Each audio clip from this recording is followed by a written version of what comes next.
Right, so let's talk about Vanessa Kirby confirming that Fantastic Four First Steps explores gender politics with Sue Storm. So this was Oh, actually, I know, yeah, this came out on the lead up to Fantastic Four even happening. There were lots of leaks about stuff like this because you've got to remember this script was passed around quite a lot, and a lot of people passed on it. A lot of actors passed on it. yeah. It got to Adam Driver twice, and Adam Driver declined on it twice. And we'd heard about this actually before, but this is now just, well, hilarious. It's confirmation of what was already leaked to us. So it's just funny. And it's dumb and it's predictable. And this is going to flop, obviously. You know, like Fantastic Four as a property never does particularly well at the box office anyway. You look at all of Fantastic Four movies, have not done very well. And now you're going to do this as well, mate. Nah, bad times. You know, no amount of Vanessa Kirby in incredibly tight outfits is going to make this a win. And I quite like Vanessa Kirby. I'm not going to lie; she's all right by in my books. Oh, But yeah. anyway, less about me being infatuated with Vanessa Kirby and some blondes. But here we go. Actress Vanessa Kirby confirmed that Marvel Studios' upcoming Fantastic Four First Steps explores gender politics with her Sue Storm character. Now, she doesn't really she doesn't really admit it outright, but she does admit it, right? So Kirby spoke with Entertainment Weekly and said, quote, "If you played an exact 60s Sue today, everyone would think she was a bit of a doormat. So figuring out how to capture the essence of what she represented to each generation, where the gender politics were different, and embody that today, so that's today's gender politics and embodying everything else, blah, blah, blah, was one of the greatest joys of this." So there's that. That's the confirmation of gender politics, right? It's exploring her as a character through the ages and what each age representation of gender politics through it. I mean, what is going on? This is dumb. And so also says this is also just more lame stuff, by the way. So on top of Kirby's comments, Entertainment Weekly's Christian Holub shared that Kirby Storm is the head of the Future Foundation, and she, quote, has helped achieve global demilitarization and peace. If Reed is the most scientifically intelligent person, then she is the most emotionally intelligent person on the planet. Between the two of them, they're building an idealistic society. Do you know what this says to me? Do you know what this says to me? This is the woke utopia that all these leftards want. They're living it out. It's never going to happen, obviously. No. This is going to be a diverse woke utopia set in 60s America. Also, Kirby then also shared that her depiction of Sue Storm was not the stereotype of a goody sweet mother. Why? That's a good thing. Yeah. That's a good thing. Yeah. That's something to be aspirational, for girls. That's a really good thing. What? Yeah. I'm good moral character. I'm a really nice person. I'm a good mother. That's brilliant. They One of tried the the things same I crap love, with Snow White and yeah, saw how that went. exactly. So she says one of the things I love most from Sue's history is when she becomes Malice and all her dark stuff comes out. I was obsessed with that chapter of her life. So I wanted to make sure that there were tones of malice in there with her, that she wasn't just the stereotype of a goody sweet mother. Just real quick, that shows a distinct lack of understanding from the writers. So contrast is important. If you have one characterization and then that character experiences a shift, like Jean Grey, becomes the Dark Phoenix, for instance, right, in the X-Men. Now, that's interesting and engaging because it's the polar opposite of a character. If you have a fucking character that has shades of the person you're going to make her be eventually, there's no contrast then, is there? That's not smart. That's dumb. The contrast is what makes it gripping and interesting and engaging. But these plebs don't understand that. Everything's got to be all shade of grey, all bit of a shade of grey. No, mate. You can just have good and evil. It's fine. And also, just last but not least, before I get your thoughts, says, I've always been really interested in the mess of femininity And how can you be both? How can you be all the things? Not just the tough, invincible, powerful woman, but also a mother who gives birth, which is itself a superhero act. I love that these characters are real humans in a messy family who argue and try to work it out and get things done. Get things wrong. Sorry. So that's it. Ugh. Go on, Nick. What's your thoughts first, then, mate? Oh man, I don't know when Disney and Marvel's gonna learn their lesson here. You know, I get that they were trying to push this whole narrative and this whole agenda. And you know, and this thing's been in development, you know, back when Biden was in office, and they were probably all expecting Kamala Camel Toe Harris to win the election and just continue this woke nonsense.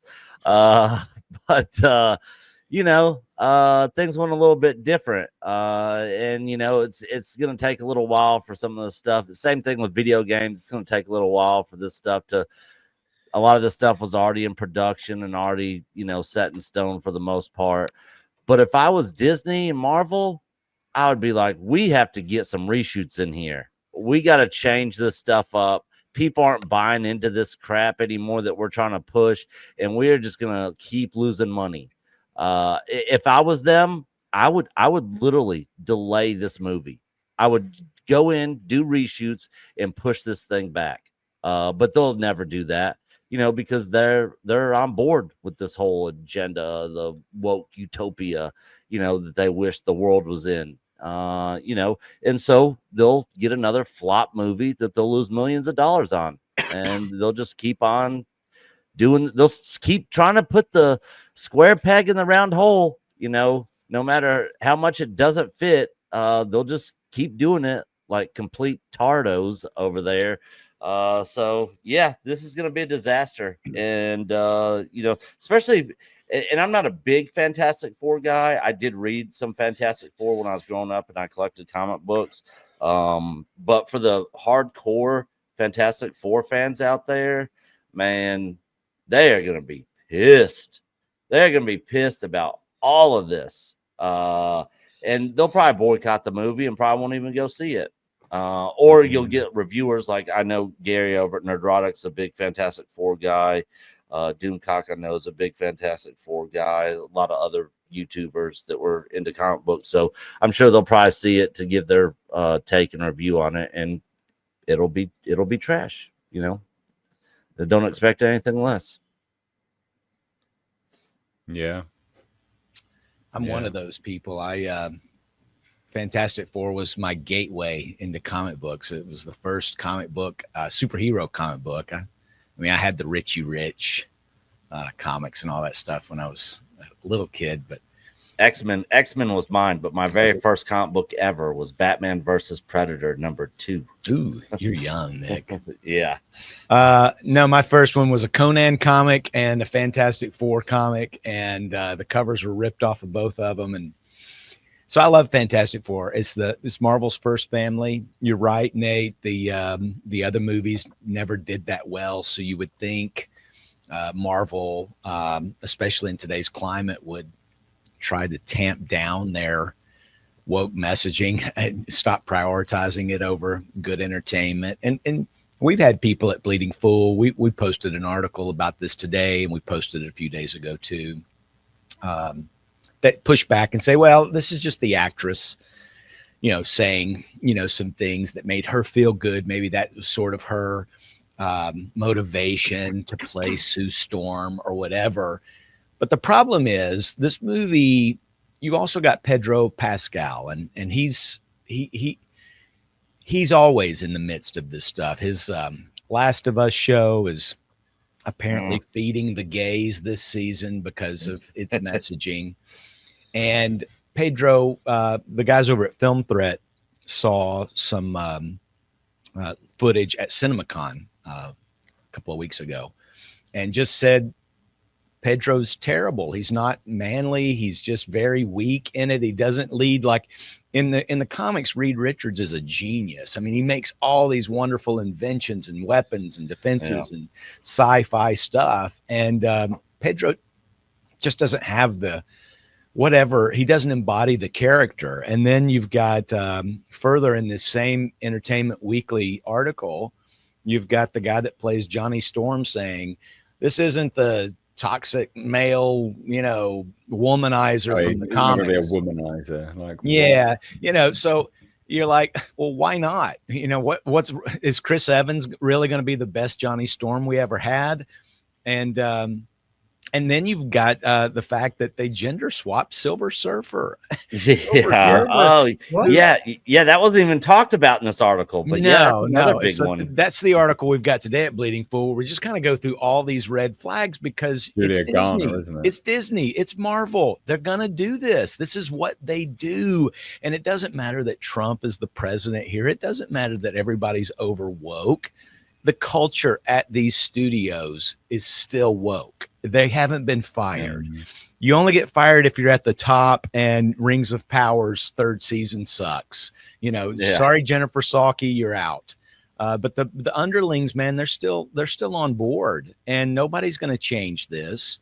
Maybe when this comes out and it's a disaster, I don't know. But there are so many people out there that still gobble up the Marvel Disney slop, that as soon as they see Robert Downey Jr. at the end as Dr. Doom leading into their next big mega crossover, they're going to say it was the greatest thing since the last greatest thing. So yeah, it doesn't matter. I'm not a fan of that either. RDJ. That's a terrible decision. It's a gimmick. It's a total gimmick. It's a total gimmick. And they should have given the fans what they wanted, which was to cast John Krasinski as Mr. Fantastic, because I thought he was perfect for that role. They threw him in Doctor Strange, and for a cameo, and everybody was like pumped and excited about it, at the time. And now we got Pedro Pascal. Like, what?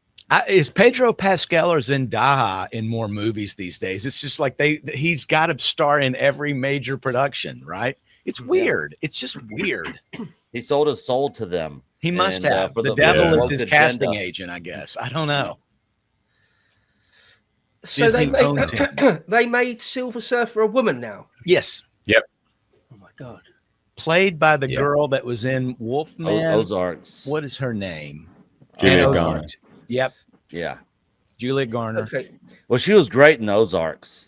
I love that show. And she's fine like Vanessa Kirby, something to look at. But now she's going to be this silver, the Silver Surfer, the female version, right?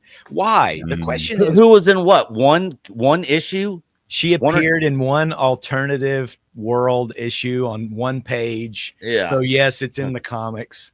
But what's crazy is someone should have said to whatever assistant producer or underling said, hey, let's make the Silver Surfer a girl. Someone should have said, why?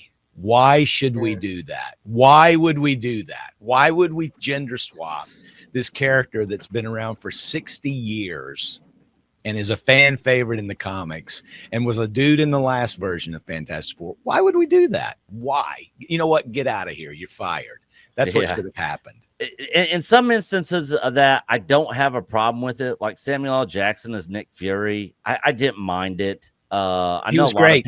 He was great. Yeah, I know a lot of hardcore fans were not happy about it at all. But I'm like, it's Samuel L. Jackson and it's Nick Fury. It's not like he's like Professor X or Wolverine or something. They're gonna race swap Professor X. I promise you. Yeah, they will. It's Disney. Come on. So at the end of the day, it's almost like this is the Doctor Who thing. It's like if this is not your the Fantastic Four you remember, it will be this Fantastic Four pastiche. There will be elements, but I'm even getting rumors now that they're making Ben Grimm gay. So, and of course that may just be a troll, right? Yeah. But you're okay. You kind of believe it, given Disney's track record, right? Yeah. Where will the message be inserted? It's got to be there. They got to have it. I would say that, Nate, when you was reading that, one of the lines near the beginning where she said, if this character was played straight up in the 60s style, she would come across as a bit of a doormat. I was thinking, no, she would come across as endearing. She would come across as likable. Yeah. The other thing is, Vanessa Kirby, she's really, really attractive, right? I mean, that's not up for debate.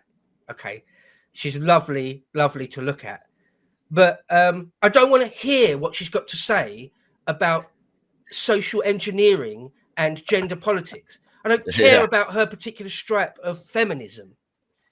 Okay, I don't care. Like, you're not a philosopher, love. Like, you know, talking about the actual relationship and dynamic between men and women. It's like, shut up, you're a fucking actor. You're an actor. Stand where we tell you to stand, put on the clothes we tell you to put on, and say the words someone else wrote for you, and that's it. You're a goddamn actor, love. Shut your mouth. For God's sake. Like, Jerry Seinfeld did a great. This is ages ago. This is years and years and years ago, 20 years ago or more. He got given an award, some sort of lifetime achievement award by HBO, and he went up there and he just did a rant about actors, and he basically said some of the things I just said there. You haven't got a thought in your stupid empty head. Stand on the spot we told you to say, and say the words we gave you. Go. That's it, right? That's it. I don't want to hear about your thoughts and feelings about political philosophy. Right? You are an idiot. You're a blonde, good-looking moron. You read English at Exeter. That's what you did. You failed to get into the London Academy for Music and Dramatic Art, LAMDA. Like, you're what you've got to say about the world is of no importance. Just read your lines and take your absurdly inflated check and go home. I'm sick of it. I'm honestly sick of actors thinking that they know anything about anything. Okay, there is the odd actor who actually has a background in academia or is well read. I'm not saying they don't exist, but they're very, very few and far between. And Vanessa goddamn Kirby isn't one of them. Well, this is controlled PR. This is all approved by Disney. This is Entertainment Weekly. This is the big cover story. So Disney fully approved of everything they said, may have even given them some talking points. Who knows? Yeah. I'd say probably it would be talking points, wouldn't it? Let's be honest. Yeah. I just now realized John F. Trent wrote this. Yeah, John's great. Yeah. John used to be over at Bounding Into Comics. Yep. I will say, if you haven't seen the trailer, the Ben Grimm looks great. They did a great job. The aesthetics look great. It's going to be very well polished messaging. I can promise you that. But I'm not going to rush out to the cinemas to see it. I'll catch it on streaming. Yep. Yep. Same. And this thing's got to come up against Superman, which obviously has its own set of problems. But yeah, it's gonna be a tough nut to crack for Fantastic Four. They've also got Jurassic Park they're up against. It's gonna bomb. Yeah, I think so. I don't think it clears 500 million. Yeah, no. And I guarantee you, after this, Disney's gonna be like, yeah, just the Fantastic Four doesn't work for the modern audience. It's just, you know, nobody cares really much about Fantastic Four. They'll use those excuses, but this movie's got to lead into the Secret Wars where, you know, this whole cast is already on the call sheet with Robert Downey Jr. I mean, it's all tied together, and the plan probably is, I think maybe Bo or Nate, one of you said earlier, this seems like a utopian world that doesn't exist that they're in. And it probably is. At the end of this reality that this Fantastic Four is in will probably be ended like a Thanos snap. And then whatever Marvel's got planned next with all the most affordable actors that they could sign to a decade's worth of deals, that'll be your new. I mean, who are the new superhero team? Is the Thunderbolts coming out next month? The D-listers, there's nobody cares about this stuff anymore. They've really, it's supposed to be Marvel's version of Suicide Squad, you know, like, because we need another Suicide Squad, don't we? I need more of that. We're clamoring for it. Yeah, I totally think Fantastic Four is going to totally go the way of the Eternals. They're going to all of them are going to get Eternaled. Oh no. Yeah. Where are they? Well, why aren't they a part of this big, huge culmination of This is true. superheroes? You know. Oh, This and is where's true. Brie Larson? I didn't see her on the call sheet anywhere. Well, there's some names that were not announced that'll be in the cast. If I don't know if any of you watched the 5-hour reveal cast reveal, Gratuitous nonsense. but you No. know, you had some names that weren't mentioned there that are. Do you think Brie Larson in the Marvels will be a part of this, Chris? I don't know if Brie will, but they've definitely got to have the Marvels. You're going to have Nick Fury. You're going to have everybody. You're going to have everybody that you can sucker into doing at least one day's worth of filming on a green screen. It's going to be it's garish, you know, or ghoulish. I don't know what's the right word, but it's just it's becoming like having eaten too much of something sweet. It's like, okay, good God, give me something with some grist. Give me some red meat. I got to get back on a normal diet. We've had it good for so long. You know, Iron Man, great movie. There's been some great. Captain America, great movie. If you like comic books at all, some of these things have been built, produced, polished. There was no crazy messaging in it. It was, if you were a fan, you went to the theater and you enjoyed it. Just like a theme park. I want to go ride the roller coaster. I want to go ride the tilt-a-whirl. I want to go to the amusement park. I want to be amused. That's what these movies did. They didn't teach you anything. There wasn't new philosophies that you needed to know. It was good versus evil, and good always won out in the end. And now it's become something else. It's just, I think we lost Bo. No. Yeah, he'll probably pop back in. Okay. In a minute. He's back. He's gone. But now they've just become This something happened else. before. It's sickening. I think the blame rests with Disney. Yeah, 100%. And I hated that Captain Marvel movie, but you know, to be honest, I didn't really mind her little small appearance in Endgame. Yeah. You know, when she came in at the end there, I was like, yeah, but you know, minus the cringe whammon power moment where they all happened to be standing in the same spot, you know, she was kind of a part of all that. But yeah, other than that, you know, I thought she was fine. But yeah, she's terrible. I'll be surprised if she's a part of this thing. I think Brie Larson's a big fan of Rachel Zegler, because Rachel Zegler kind of made everybody forget how insufferable Brie Larson was. She's like, thank you. Somebody else came along and took the crosshairs off of me for a while. Yeah. And you know, that's how she grew up. That's who she is. These women, I don't want to say too much because I'm a happily married man, but not every woman needs to be out front and center carrying a major IP for a major motion picture studio. No. Cool. They need to be in the kitchen making us sandwiches. Yeah, being a doormat, just like Vanessa Kirby says, right? We've got a super chat actually about this, just from Southeastern Kaiju for $2, and actually I can highlight it. Oh, good. Over on here, and just says, "Oh look, more source material being dumped on. Yay!" Yeah, pretty much. It's really weird too, because over at Disney, you've also got Kathleen Kennedy, who has dumped on the Star Wars brand and the Indiana Jones brand, which she helped trash both of those. And she even said, "Oh, we don't have a bunch of source material for Star Wars," and we're thinking, I know you guys remember that. You've got all these novels, you've got all these comic books. Don't tell us that. It was such a weird thing to say. Right, guys.